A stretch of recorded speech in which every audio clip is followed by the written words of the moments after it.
सभी लोगों को संज्ञान में है। 4 मई को किशनगढ़ थाना एरिया के अंदर एक लाश मिली थी जिसका हाथ कटा हुआ था और जिसके शरीर के ऊपर केमिकल से जलाया गया था इसको, और इसकी जो है शिनाख्त भी ना हो सके इसलिए इसके ऊपर केमिकल और एसिड डाल के इसको जलाया गया था। और जो है एक तरीके से हम इसे कह सकते हैं कि ये टोटल ब्लाइंड मर्डर था, क्योंकि जैसे कि ये जो मृतक था वो अपने एरिया का नहीं था और ना ही जो आरोपी हैं वो अपने एरिया के हैं। दोनों ही पक्ष जो है हरियाणा से हैं। तो सबसे पहली चुनौती तो हमारे पास में इसकी शिनाख्त की गई थी बॉडी की, और उसके बाद जो है आरोपी तक पहुंचना एक दूसरी चुनौती थी।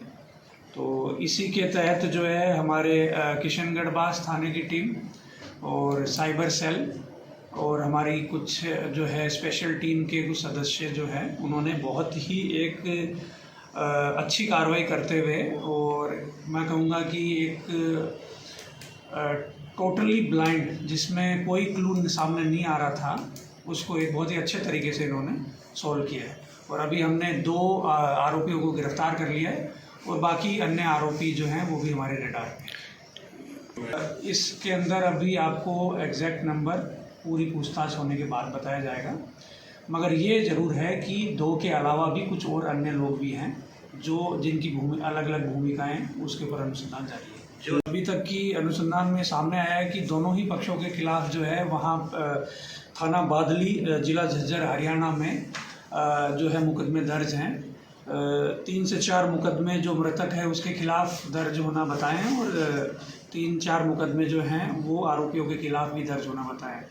तो अभी तक की पूछताछ से ये सामने आया है कि दोनों ही पक्षों के बीच में पुराने टाइम से रंजिश चली आ रही है। वो उस एरिया के अंदर जो है दबदबा कायम करने के लिए वर्चस्व की लड़ाई जैसा सामने आया है, और वर्चस्व की लड़ाई जो है वो काफ़ी समय से चल रही है। पहले भी इनके बीच में लड़ाई झगड़े होते आए हैं, मगर अब ये धीरे धीरे इस हद तक बढ़ गई कि एक पक्ष ने दूसरे पक्ष की हत्या कर दी। पता है कि 4 तारीख को इस एरिया में आंधी और तूफान भी आया था काफ़ी ज़्यादा रात में। उसके बावजूद जो है हमारी टीम ने बहुत ही अच्छा कार्रवाई करी और लगभग जो है आसपास के करीब 150 से 200 कैमरे जो हैं वो चेक किए गए, और भी जो तकनीकी साक्ष्य जो हैं वो जुटाए गए। और इसी के क्रम में जो है सबसे पहले कुछ जो वाहन इसमें सम्मिलित थे इस कार्रवाई में, इस जो आरोपी हैं उनके द्वारा जो वाहन जो यूज़ किए गए थे उनको हमने ट्रेस किया, और उन वाहनों को ट्रेस करने के बाद जो है जो मृतक है उसके गांव में पहुंचे, और जब वहां पे मालूमात किया गया किसी मिसिंग पर्सन रिपोर्ट या इस तरीके की सूचना के बारे में, तो सामने आया कि एक आदमी जो है उसकी गुमशुदगी दर्ज है वहाँ पे। और फिर जब बॉडी की फ़ोटोग्राफ्स उनको दिखाई गई तो उन्होंने इसका आइडेंटिफिकेशन कर लिया। जो सर नहीं, इसमें जो मेन जो अक्यूज़्ड है उसकी रिश्तेदारी है यहाँ पे एक, तो जिसके कारण जो है उसका पहले कभी आना जाना रहा है, तो